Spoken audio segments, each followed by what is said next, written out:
Now, please welcome to the podium Rotary past president Steve Chevalier to introduce our speaker.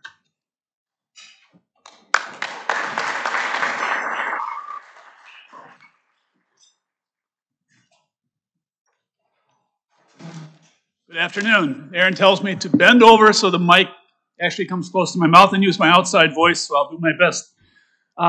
It's my sincere pleasure today to introduce our district governor, Pete Bosch. Pete served 6 years as a Navy propulsion engineer. He earned his electrical engineering degree at the State University of New York at Buffalo. And then he worked 10 years at General Electric before opening a modeling and simulation software consultancy, which he ran for nearly 20 years. He's been an active Rotarian for over 10 years, including being president of the Waukesha Club. He has held various roles in the club and in the district, including, as you know, district governor. He enjoys family, travel, photography, foreign policy, using technology to solve problems, and in his words, occasionally in unnecessary ways. I didn't say that, Pete.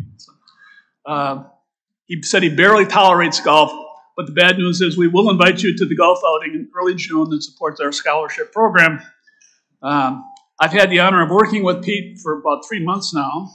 As an assistant governor, I've been impressed by his innovations in communications, as well as the enthusiasm he's bringing to the job.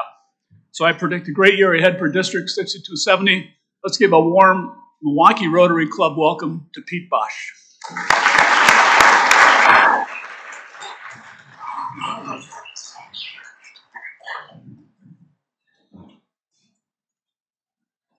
All right, good afternoon, everybody. Steve's right. I am your assistant district governor. It's a great honor for me to be in that position. I'm sorry, I am your district governor. It's a great honor for me to be in that position. I will be in this position until July 1st of next year, and I wanted to take some time, a half hour or so, to talk to you about where I hope we can take the district in the coming months. So if you look at the slide that's in front of you right now, and I'll stand back just a smidge, you'll see a whole bunch of flags on the right-hand panel and the eastern side of Wisconsin. And each of those flags represents one of the 57 clubs we have in our district. The district, of course, is 6270, and if you look to the north of us, there's just District 6220, and to the west of us is District 6250. Those three districts collaborate on what we call TriCon, which is a 3-district conference that will be taking place this year in April, the 25th and 26th, in Brookfield. So I hope you'll pencil that in your calendars and plan to be there. To the south of us, we have District 6440, 6420, and 6450. And the reason they're on the map is because the 6 districts that you see there collaborate in putting together our President-elect training seminar, which is one of the best President-elect training seminars there is in the United States. And the reason for that is because we have 6 districts collaborating on it, and we have a phenomenal crew of about 40 people who works year-long to put on that President-elect training seminar. Now, the reason I start with this is because it speaks to a central theme of where I would like us to go this year, and that is more collaboration. We achieve in our TriCon and we achieve in our President-elect training seminar extremely good results, far better than any of us could have put on individually, by collaborating, by working together. Okay, so from the top, I wanted to describe a little bit about how Rotary International is put together. On the left-hand, well, in the center there, you see Rotary International programs. And that's Rotary International is the administrative part of Rotary that we all are members of. And the programs that are administered are polio eradication, global grant scholarships, youth leadership awards, disaster grants, peace fellowships, youth exchange, Rotaract, global grants, Interact, and programs of scale. And those programs, you may have heard of possibly all of those, but the one you're least likely to have heard of, because it's the newest, is programs of scale. And programs of scale, you've probably heard of global grants. They run from $30,000 grants up to about $250,000 grants, and there are many of them that are granted and administered throughout the course of the year. When a global grant finishes up, though, if it is a scalable sort of endeavor, it's invited to compete for a Programs of Scale grant. And the Programs of Scale grant is a $2 million grant that takes place over the course of 1 year. Each year, Rotary International picks one, and the effort that is undertaken is of a, per its name, much greater scale. So the effort that's undergoing right now spans 4 states in India, and they are the 4 states that are simultaneously the most agriculturally intensive and the least predictable in terms of rainfall. So the effort is to spend a year teaching 65,000 farmers techniques and tools in water retention and water management. And the intent is to increase the water table by 15%. That's the expectation. And don't check my math because this won't work out, but that roughly translates to a 15% increase in the amount of food and a 15% decrease in the amount of hunger across 35% of the landmass of India. That's a pretty phenomenal achievement. That's what Rotary is capable of doing. On the right-hand side of the diagram there, you see the Rotary Foundation, and the Rotary Foundation is responsible for the fiduciary management of all of the donations that we all provide to Rotary. The Rotary Foundation is managed by a board of trustees, and Rotary International is managed by a board of directors. There are 19 directors. There's a president, a vice president, a secretary, a treasurer, and 15 directors at large, and I'll get to those in the next slide. So starting at the top and going down, we have Rotary International, which we just described. There are 15 regions that are a part of Rotary International. The planet is divided into 15 regions, and each of those regions contributes 1 director to Rotary International, and that's how we maintain the international in Rotary International. Each region has 2 to 3 zones. Ours happens to be 29, Zone 29. Every zone has about 15 districts, roughly. Ours, again, 6270. And each district contains about 65 clubs. Again, 57 for us. So at the bottom of that tripod, that pyramid, is 46,000 clubs, 1.4 million members, and you guys.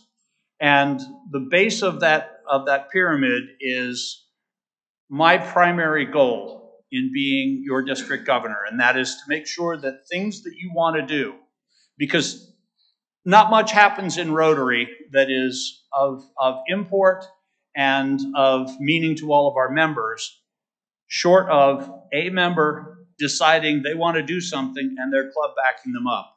So my job is to back up the club and you guys, so what you want to do is better, faster, easier, stronger. Pick your favorite adjective. One other thing. If you look at the top on the right, there's a little gold bar there that says Charity Navigator.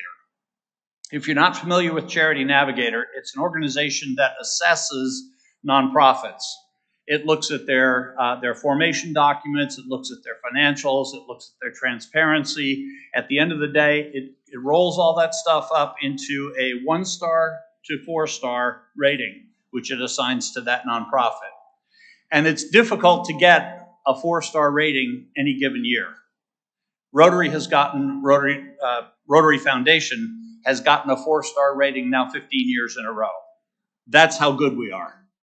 And that fiduciary reputation is extremely valuable. It's something we need to guard jealously.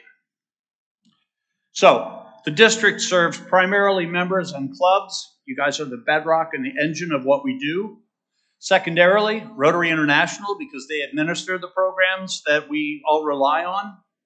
And thirdly, the Rotary Foundation, because it's the source of the funds and of the fiduciary reputation that leads people to donate to Rotary International.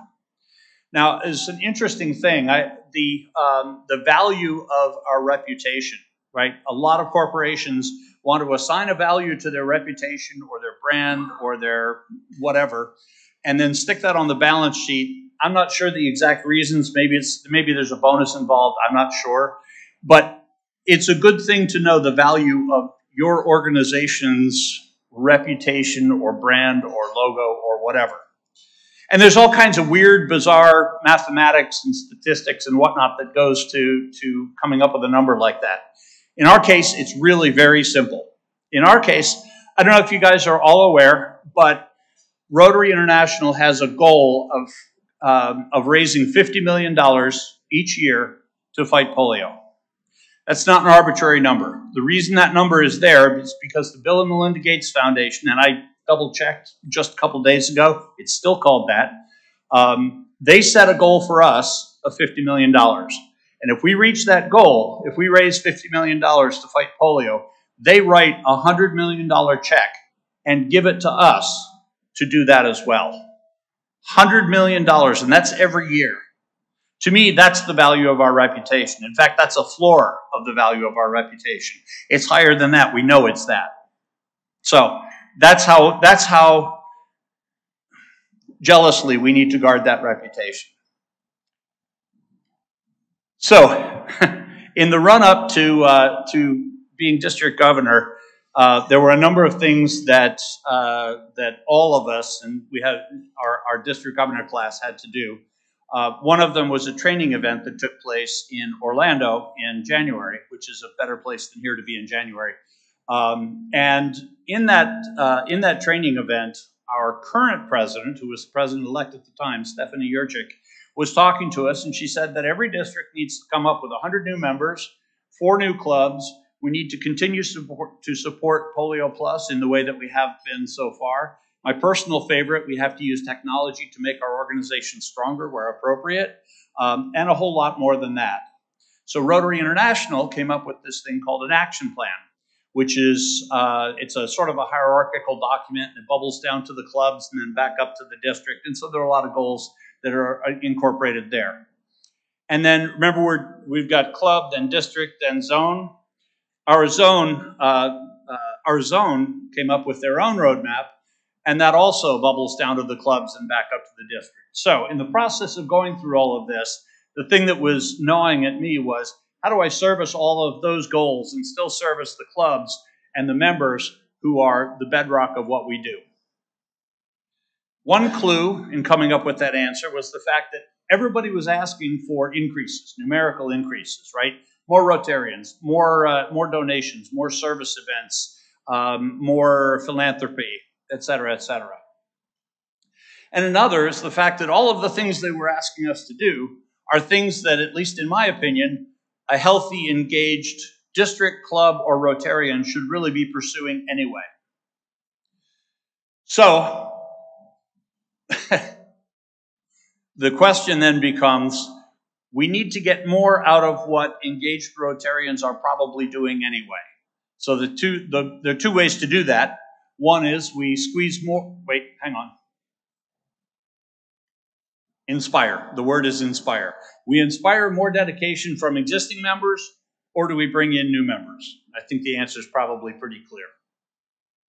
So the problem is, we'd like to bring in more members, but Rotary has been, in fact, all service organizations have been declining in membership in North America for the last 20 years.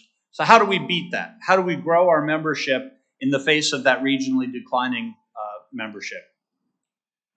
And as I was chewing on that, it kept coming back to member experiences. Healthy clubs with more engaged, more fulfilled members, there are two things that are going to happen. First is fewer people will quit. We don't have to recruit people to replace them. And the second is the people who are in that club, who are happier and more fulfilled, more engaged, are going to talk to their friends, their neighbors, their colleagues, their family about the good stuff they're doing through Rotary. And the effect of that is going to be more knowledge, more of an understanding of what a great experience it is, and a slightly higher likelihood that when you go out, you ask them, hey, I'd like you to come to a lunch meeting and see what this is all about, that they'll say yes. So if we improve the member experience, and not by itself, we still need to pay attention to it, but all else will follow from that. Without that, we could drive through to our goals and we can squeeze and so on, and we'll make those goals. But it'll be hollow, it'll be temporary, and the person after me and after her will have to work that much hard to continue to squeeze. So it's growing membership based on member experience. So then the question is, what is it the Rotarians want? What does that member experience mean? In 2022, Rotary International put together an all-member survey that they sent out. They got 85,000 questionnaires back, and you could see the topics on that. But the ones that I focused on in analyzing all of that were the surveys that came back from North America, and two questions: why did you join Rotary, and why did you stay in Rotary? Now, I don't know if you guys realize this, but of people who leave Rotary, half of them leave within the first 2 years. So when they got an answer back from somebody, if that person had been in Rotary for more than 2 years, then statistically at least, that person had at some point asked themselves the question, do I want to stay? And had answered in the affirmative. So that answer, the answer to why did you remain in Rotary, was extremely important in that case. So there were 7 choices that they had in terms of that answer. There was local service, global service, friendship, professional connections, and developing leadership. I can't read that, but developing leadership development. So I said there were 7 questions. There were 2 others. One was I don't know, which seems silly to include on a survey at all. So I didn't take it into account in the responses. And the other was all of the above, which says that these 5 are the big 5. These are the reasons that people are fulfilled in Rotary. Now, this chart that you're looking at right now is why people joined. If you look at, I'm gonna switch over now to why did people stay in, and I want you to take a look at professional connections and at global service. Everything will change a little bit, but those 2 change a lot. Oh, there we go. So friendship and global service, as you can see, gain importance. And in the end, the most important elements of the Rotary experience, of member experience, are friendship and service. And then there's some elements of my own experience that have played into where I think we need to go as well. In 2016 and 2017, I went on a Rotary friendship exchange to southern India. And if you don't know what that is, it's an agreement between a couple of districts. And in this particular case, that was a big one. We sent 25 people to southern India. And Rotarians there put us up in their houses. And they showed us the sights and the sounds and the smells and the culture and the cuisine. They took us to meetings. They threw parties for us. They took us to their Rotary projects, the service projects they'd done. It was an eye-opening, a mind-blowing, a wonderful, wonderful experience. I think there's no better way to experience someone else's culture than to go live with friends and to have them show you the best of their culture. And I don't mean necessarily the glitziest and the shiniest, but the most important elements of their culture. And then 6 months later, 25 people from southern India came back and visited us. And they spent 3 or 4 days in the Lake Geneva area, and they spent 3 or 4 days in the Milwaukee area, and they spent 3 or 4 days up in the Fond du Lac area. And as you can imagine, that experience is very different in each of those 3 places. So they had a fantastic, an action-packed, an event-filled 10 days. They left with some fantastic memories and some really good friends, just like we did when we came back from there. The second thing is fellowship. I was a member, or I was a president of the Waukesha Noon Club. I love my club. I love the work that we do, the people who are in the club, the projects, the fundraisers, all that stuff. I love that. But as soon as I finished my year as president, I was asked to be an assistant governor. And it's kind of like sticking your head up over the parapet and looking around. Those really great people and those really great activities and events and fundraisers and so on that happen in your own club, well, this may be a little different here. You guys are a pretty big club. But you find out that the same kind of people are in the clubs around you. The same kind of projects are done by the clubs around you. And the process of that opening up of my eyes really brought me into kind of the larger world of Rotary, and that was powerful to me. And the third thing, international service. So back in March, I went with Mike and a whole bunch of other folks down to Guatemala and spent a week there, and it was an action-packed, event-filled, huge week. But one time in particular, one day in particular, we spent, I don't know, we drove for maybe an hour on paved roads, and then for another half an hour on unpaved roads up to this village of about 400 people, halfway up the side of a mountain in Guatemala. And this village didn't have running water.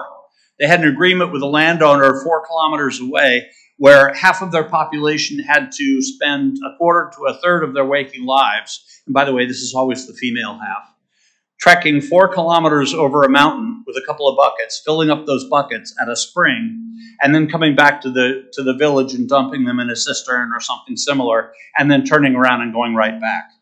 And we were there to break ground on a new project. And that project was going to put in a pump house and a holding tank and a transit pipeline and a distribution network so that every house in that village had running water there. And the impact of that, of being with the people that this was going to help, of knowing that this was going to fundamentally and profoundly change their lives, that half of that population was no longer going to have to spend a significant part of their lives being pack animals. The women would be able to be a part of the village life. The girls would be able, excuse me, this always chokes me up. The girls would be able to go to school. They would be able to reach their potential in ways that they never could have before. Okay.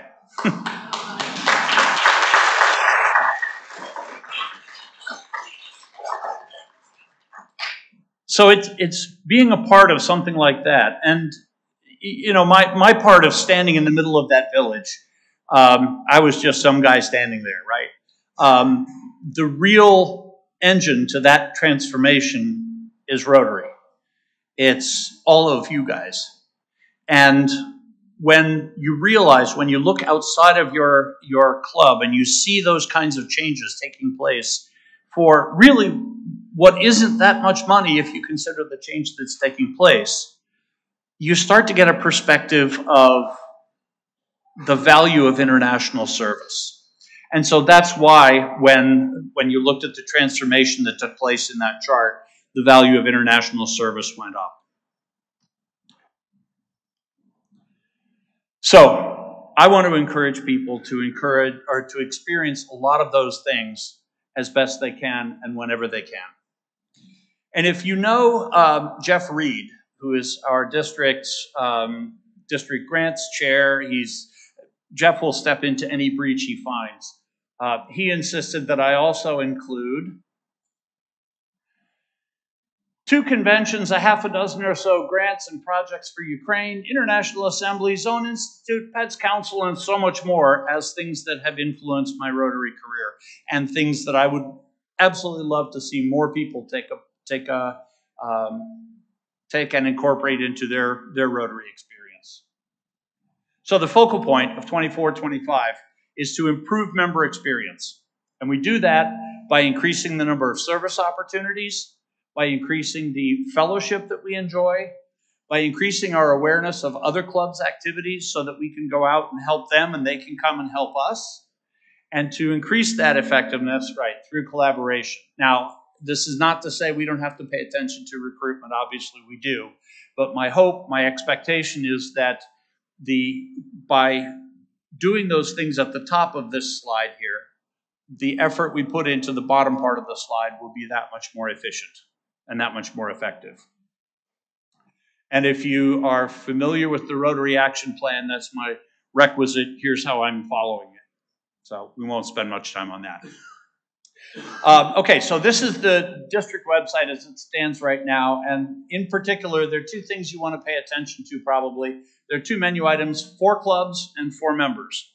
And so I'm going to go through some of the programs that are already in place and that are there for you to take advantage of. The first one is Rotary inflatables. The district has two great big rotary wheels that are inflatable. They're kind of like those Christmas things that people put on their lawns that blow up. They're about 7 feet high, about 4 feet wide, and you guys have a lot of marketing material, but I don't know that there's anything better than an inflatable rotary wheel to say, hey, here's who put on this event.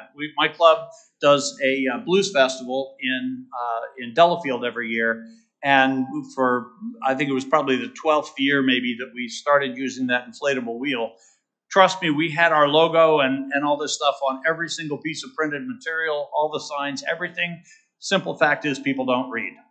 When we put that inflatable, by the way, pro tip, that's the beer tent. When we put that up there, people started realizing that, hey, this is Rotary. Oh, yeah, and the point of that is we have two of them. You can borrow them to use at your events. There are two calendars and a reserve me button. So just go to the website, reserve it.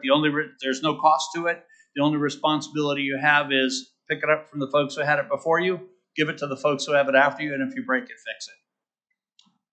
So the next thing is, okay, I mentioned more service, and if I come to the table with more service, I think I should come to the table with more service ideas. And so there's a service idea bank that we've put together. There's about 200, I think, service ideas in there, and they're broken out into the 7 areas of focus. So you pick your favorite area of focus and open that up, the little drop-down thing, and browse through that, and chances are pretty good you'll find something that you're interested in putting a weekend into. So that's the left column. The middle column is district grants, the district grants that have been written and approved over the last 13 years. Again, there's a title for it. If you're interested, you can open it up and read about it. And if it's something you're interested in doing, we'll put you in touch with the club that did it, and hopefully the person who led it, you can get all the details you need to replicate it. So, and this is not so much of a problem for you guys, but I put together a district speakers bureau, which scrapes the website of about half the clubs in the district and comes up with all the speakers that they have coming to their clubs.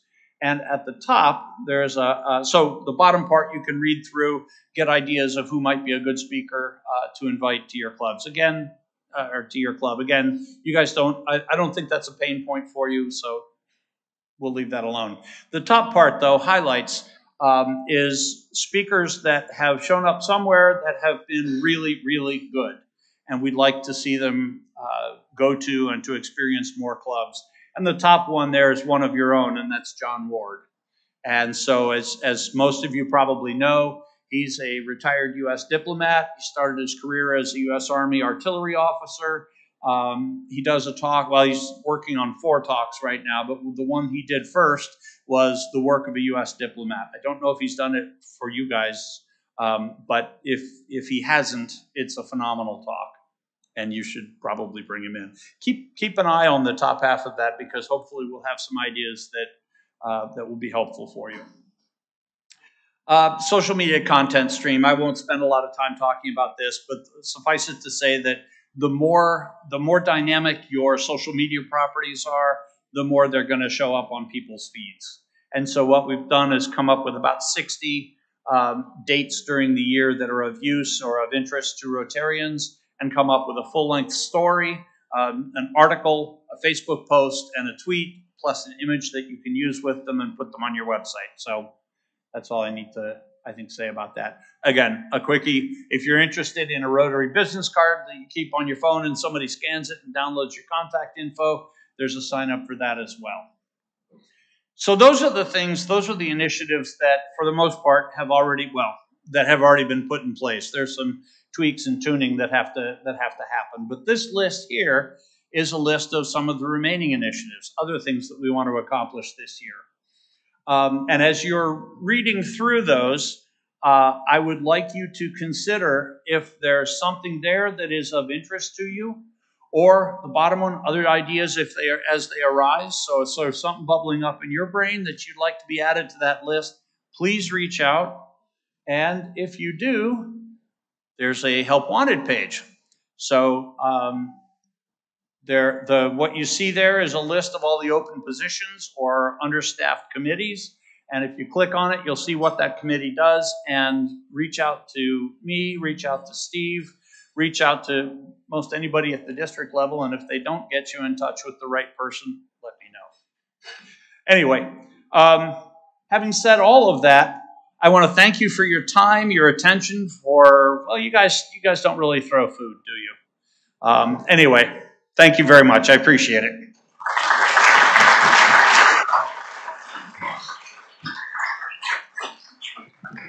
And at this point, I'd love to open the floor for questions.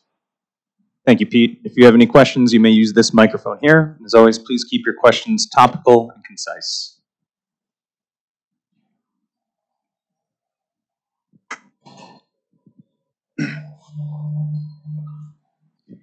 I have two questions. The first one, are we on track to raising $50 million and getting the $100 million match from the Bill and Melinda Gates Foundation? Go ahead. It's always a tough battle. I think Rob's the right person to answer that question. Rob, you want to take that? Yes. Okay. Great. Yay. The second question is there a write-up of the work that was done in Guatemala with the people who, the women who don't have to walk over the mountain every day anymore, and the plumbing? Are there any photos or something online?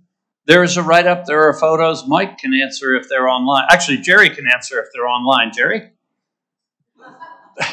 The work in Guatemala that we did that involved the network of the water distribution system.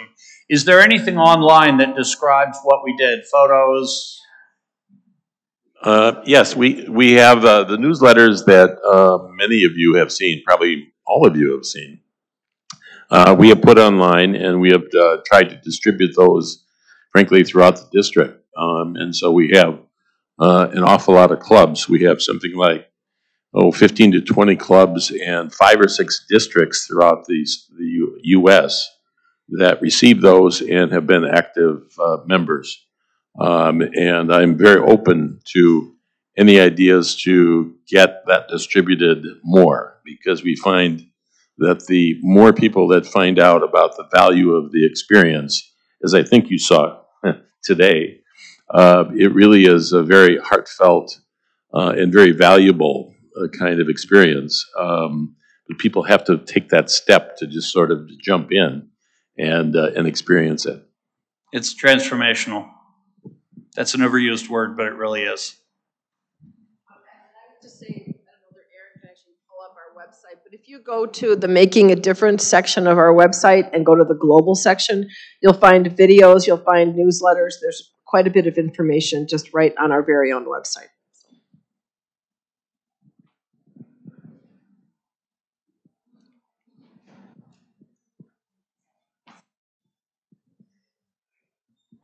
Hey, Hi, Pete. Francis. How are you doing? Sparkly. You? Good. Real well, thanks. I just wanted to thank you and also in the district in general so much for your support over the years for World Affairs Seminar, which is, as everyone knows in this room, an organization that's near and dear to our hearts too. Several of us are active in many different levels, but I really appreciate everything that you do and have done for World Affairs Seminar, and look forward to being a partner with you going forward. Absolutely my privilege and my thrill to be able to do that.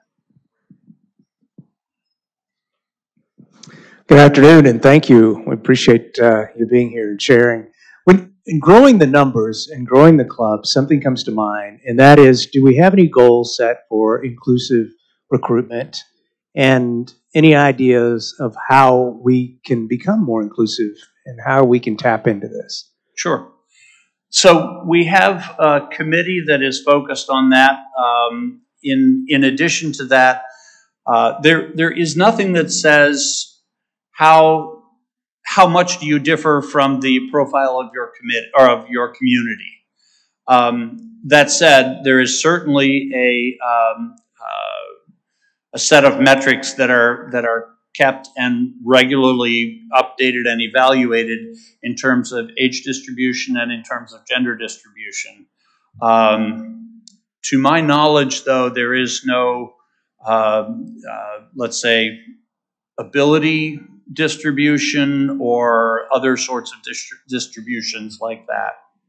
I think that's what you're asking about, and I would say that no, generally, we're not being measured. We're not being measured in that sense. I think we're being encouraged. We're being heavily encouraged in that sense, but not so much on the measurements. Thank you for that question.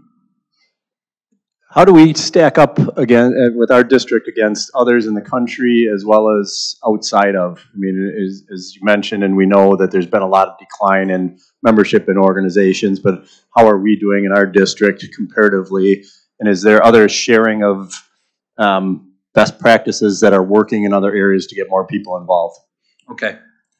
So I just came back from what's called Zone Institute, which is about 30 districts getting together to, well, there's training and there are awards given and things like that. And what I find is that there's a great deal of disparity in terms of the ability of different districts to meet particular goals. And I say it that way because, for example, one district includes Dallas and 3 other major cities that are at, or, well, they're probably not as big as Milwaukee, but in any case, we're around the halfway mark in terms of most of the metrics that we're asked to compete on. I would love to see districts broken up, or a normalization, sort of a GDP per capita kind of thing, but it's just not done that way. The districts are already pretty gerrymandered, but I think we do as well as we can, or maybe we don't. Maybe we don't. We have to squeeze a little bit more. But I don't look at the fact that we didn't receive this award or that award as an indication that we're not trying hard enough. I mean, you can always try harder, but I will say that there were a couple of districts that really kind of cornered the market on those sorts of awards. And I know that's not exactly what you're asking, but just luck of the draw, I think we're kind of middle of the pack. Does that answer your question? I know it's not the one you wanted.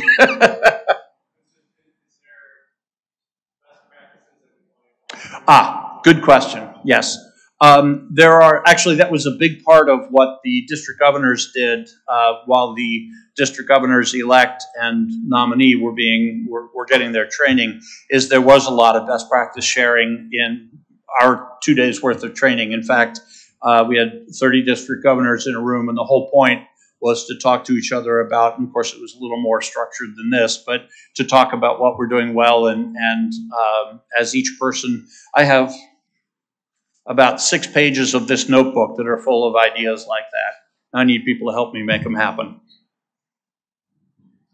You referenced we referenced the bowling alone phenomenon, and say again. We've referenced bowling alone in our comments earlier in terms of the film. And to the Rotary's credit, I think we looked at that very big problem of not joining up anymore in terms of American society. Right. And yet, if you look at some of the data, there is joining up in a very specific way, a soccer club or a very specific cause. Rotary is a general organization, kind of across the board. And polio has been a unifier in many respects because it's a global challenge. Do you have any thoughts about what kinds of issues we can look at as Rotarians in Wisconsin or Milwaukee that would give us some ability to motivate the masses, especially younger people, to join us in solidarity? That's a great question, and it's one that our district to the north, 6220, the district governor up there, a fellow by the name of Roger Utenamer, is working to pull together a program that focuses on at-risk youth, and training and mentoring and various other approaches to addressing the needs of that at-risk body of youth. He has in mind the 3 districts. There are actually 5 districts that have a presence in Wisconsin, but 3 of us are probably 95% of the state. And he has in mind pulling the 3 of us together and having that as our unifying, I was going to get fancy, but cause. Yeah. I don't know whether that'll happen because it's something that it would be foolish for Roger and Todd Restel, who is the district governor of 6250, and myself, the 3 of us collectively say, yep, we like that, we're going to do that, without the buy-in of our district governors elect and nominee. And we're in the process of building that up. I don't know whether that's going to happen, but the idea of one cause that pulls us together and there's a diplomatic area or issue here of pulling us together as Wisconsin, because Roger, for example, probably 40% of his district is the Upper Peninsula. We can't leave them out. But in any case, a regional effort. I think it's a wonderful idea, and there is work being done on that. Where it's going to go, I don't know. I think that one of the things that can draw people together more than anything right now, especially young people, is the environment, climate change, and water. I think water is going to be a huge, huge issue, and so many young people are really interested in that. And we've done something about it, but I think there's much, much more that we could do. In addressing that, there is a new model for clubs called a cause-based club, and we are focused on is a relative term, I suppose. There is an effort within the district to create new clubs, of course, and part of that effort is cause-based clubs. Right now, the most likely one we have is addiction prevention. Water is probably second, and I would think that the environment is probably third in terms of the likelihood of starting up a club on that focus. Anybody in this room who knows of people who are passionate about this and who could lend a hand in getting this up and running, I would love to hear about it. Thank you, Pete. You're welcome. Thank you very much.